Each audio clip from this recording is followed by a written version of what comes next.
Apalagi zaman sekarang, ustadz dicari-cari kesalahannya. Begitu dapat kesalahan diviralkan, dipotong videonya diviralkan, supaya menjatuhkan daripada martabat ustadz tersebut. Ini akhir zaman. Makanya Allah marah, Allah murka, Allah tegur kita. Saat ini sekarang adalah bagaimana caranya? Kita saling menutupi aib-aib.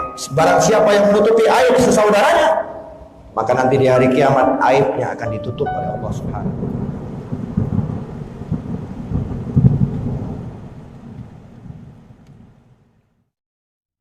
Bagaimana caranya kita termasuk hamba-hamba Allah yang tidak diharamkan mendapat rahmat daripada Allah Subhanahu wa Ta'ala. Karena hamba Allah itu ada dua. Ada yang dihalalkan mendapat rahmat, ada yang diharamkan oleh Allah mendapat rahmat. Maka saya berharap mudah-mudahan yang ada di dalam masjid ini adalah kelompok manusia-manusia yang dihalalkan mendapat rahmat daripada Allah Subhanahu wa Ta'ala. Tetapi untuk mencapai mendapat rahmat tersebut bukan hanya dengan diam, bukan hanya dengan berkumpul-kumpul belaka.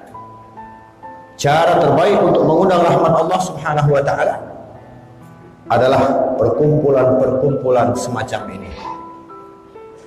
Dan yang paling penting adalah target yang kita punya adalah mencari persamaan, tinggalkan perbedaan. Kalau yang namanya perbedaan, pasti semua akan mengatakan beda. Saya punya guru seperti ini, saya punya orang tua seperti ini. Oh, saya pernah kuliah pendapat guru ini seperti ini. Apalagi yang namanya hukum. Ada beberapa mazhab, satu boleh, satu haram, satu sunnah, dan semuanya berbeda-beda pendapat. Maka kalau kita cari perbedaan, maka tentunya semua kita pasti akan ada perbedaan masing-masing. Maka tugas kita sekarang adalah mencari persamaan. Jauhkan yang namanya perbedaan. Jadilah orang-orang yang betul-betul berjuang untuk melestarikan ajaran Nabi kita, Nabi besar Muhammad sallallahu alaihi wa alihi wa sahbihi wasallam. Saya sengaja mengajak hadirin wal hadirat untuk sama-sama membaca zikir ratibul haddad ini untuk melunakkan hati kita yang keras. Karena selama ini kita menganggap diri kita yang paling baik.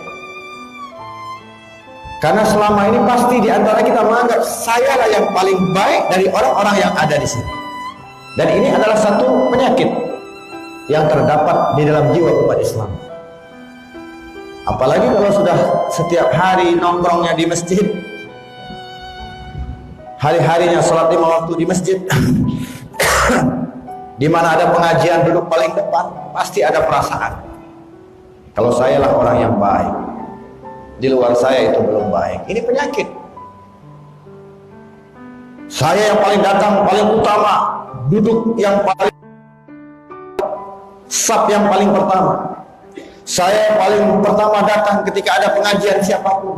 Itu penyakit yang bisa menggugurkan amaliyah-amaliyah kita, sehingga menyebabkan kita hari ini adalah orang-orang yang termasuk menampilkan formalitas, tetapi tidak pernah dari kita ini menampilkan kualitas yang ada. Ingat, Bapak Ibu yang dirahmati oleh Allah Subhanahu wa Ta'ala, tidak semua orang yang berpakaian baik itu mencerminkan dia orang baik. Tidak semua orang memakai gamis dia adalah orang yang baik. Bahkan pernah kita lihat gak tanggung-tanggung pakai mobil Mercy, pakai dasi, ternyata pencuri, tinggalnya di Bui. Dialah koruptor-koruptor, maling uang rakyat, penampilan oke, mobilnya luar biasa, kelihatan gagah, ngomongnya indah, ternyata korupsi. Apalagi macam kita ini yang nampak di dalam masjid, wah saya lah yang paling baik, saya yang paling rajin ibadah, tapi hati kita kotor, sering mencari-cari kesalahan orang. Ada orang berbuat salah, kita viralkan. Ada orang berbuat mesum, kita tampilkan. Bahkan kita sebarkan. Padahal ini bukan tugas kita. Tugas kita sebagai umat Islam adalah bagaimana caranya menutupi aib-aib daripada keluarga kita sesama mukmin. Jika mereka melakukan pelanggaran, kemudian mereka dihukum dengan hukuman yang setimpal, tugas kita bukan rasain loh, bukan begitu. Tugas kita adalah mendoakan dia, semoga dengan perkara ini Allah bukakan pintu hidayah bagi mereka.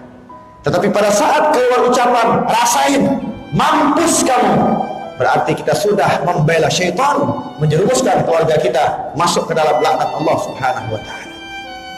Dan ini terjadi. Makanya Allah marah, makanya Allah murka, makanya Allah turunkan bala bencana, makanya Allah tegur kita dengan bencana-bencana. Makanya saya mencoba untuk membenahi diri ini dan diri kita semuanya, bukan dengan amal-amal soleh saja, tetapi dengan cara apa? Memperbaiki lisan kita terlebih dahulu, agar supaya lisan ini selalu ingat kepada Allah, agar lisan ini lembut untuk berzikir kepada Allah. Kalau sudah lisan ini selalu berzikir dengan asma Allah, kalau lisan ini selalu berzikir dengan tasbih, dengan istighfar, dengan sholawat, dengan doa-doa yang diajarkan oleh Nabi, alhamdulillah di dalam Ratibul Haddad semuanya ada dalilnya langsung dari Nabi Muhammad. Semua amalan yang dibaca oleh Nabi Muhammad SAW, setidaknya kita melembutkan lisan ini untuk selalu berzikir kepada Allah dan mengikuti dan menghidupkan daripada syariat sunnah-sunnah Nabi kita, Nabi besar Muhammad sallallahu alaihi wasallam. Kalau kita tengok nih kehidupan kita ini amat sangat lucu. Kenapa bisa demikian? Karena sifat qanaahnya sudah mulai hilang. Qanaah ini yang paling penting. Orang kalau sudah punya sifat qanaah, dia akan tentram, damai hidup di muka bumi. Tetapi kalau tidak memiliki sifat qanaah, tidak nyaman hidupnya. Yang ada, ibarat kalau kata pepatah, gajah di depan mata tidak kelihatan, semut di ujung laut kelihatan. Nah, itulah sumber daripada tidak memiliki sifat qanaah. Ada kesempatan waktu, kejar untuk membenahi diri kita. Ada kesempatan untuk menghadiri majelis ilmu, jangan pilih-pilih. Ketika ada pengajian-pengajian, datangin. Mau dia ustaz kampung, mau dia ustaz kota, mau dia ustaz dari luar kota, ambil yang baik-baiknya. Khud ma sofa wada'il kadar. Kata Al-Habib Allah Haddad, khud, ambil ma sofa yang baik-baik, wada'il kadar, tinggalkan yang tidak baik. Kalau ucapan dia tidak baik, cukup di kita saja, jangan diteruskan. Walaupun dia seorang yang baik, pada saat mungkin terpeleset untuk mengucapkan kalimat-kalimat yang tidak baik, itu bukan tugas kita untuk memvonis orang tersebut. Apalagi zaman sekarang, ustadz dicari-cari kesalahannya. Begitu dapat kesalahan, diviralkan, dipotong videonya, diviralkan, supaya menjatuhkan daripada martabat ustadz tersebut. Ini akhir zaman. Makanya Allah marah, Allah murka, Allah tegur kita. Saat ini sekarang adalah bagaimana caranya kita saling menutupi aib-aib. Barang siapa yang menutupi aib sesaudaranya, maka nanti di hari kiamat aibnya akan ditutup oleh Allah Subhanahu wa ta'ala. Tapi sebaliknya, siapa yang membuka aib saudaranya, maka nanti di hari kiamat aib dia akan dibuka oleh Allah. Di mana saya yakin semuanya kita punya aib. Kalau aib itu dibuka di layar tancap, ditonton oleh orang, na'udzubillah, tsumma na'udzubillah min dzalik. Alhamdulillah, di dalam Ratibul Haddad ada satu doa yang kita baca, makanya jangan sampai tinggal Ratibul Haddad ya. Di situ ada doa, ya alima sirri minna la tahtikis sitra anna wa afina wa'fu anna wa kullana haitsu kunna. Nanti akan kita jelaskan ya. Tapi di sini akan saya bacakan sedikit. Ya ali masirri minna, ya ali masirri minna, wahai yang maha mengetahui rahasia-rahasia yang ada di dalam hati. La tahtikis sitra anna, jangan kau buka ya Allah. Kami punya aib, di depan orang kami baik, di depan orang kami bagus, pakaian kami rapi, pakai kopiah, pakai sarung. Tapi ketika nggak ada manusia, kami adalah orang yang jahat. Banyak sekali kesalahan kita. Na'udzubillah min dzalik ya. Maka dari itu doa itu ya alim aslimin ala tahdiki sutra'ana wa afina wa'fu anna. Ampuni kami, maafkan kami ya Allah. Wa kullana haitsu kunna, dan kami berharap dimanapun kami berada selalu ingat kepada Engkau. Oh, ini doa luar biasa ya.